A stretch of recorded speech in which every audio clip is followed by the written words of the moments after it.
How to add money to Venmo from your bank debit card. So in order to do that, first open the payment options in your profile, which is the payment method, and then select add bank or card.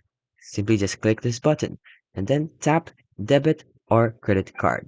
So and then key in your card details. Then add a debit or credit card to your Venmo profile using the mobile app. You need to follow these instructions. So open the Venmo app and head to the Me tab, go into your wallet, and then select the add a bank or card option, and then enter your card details. Then after that, you can now deposit money into your Venmo from your bank or card. So open the app and then click the Me tab.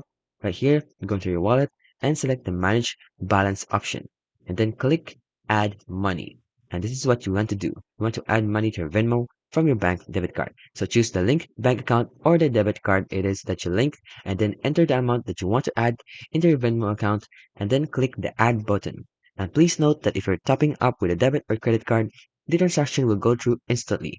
But if you use a bank account, the funds will take a few business days to show up in your balance. And that's how you can basically have your money added to Venmo from your bank debit card.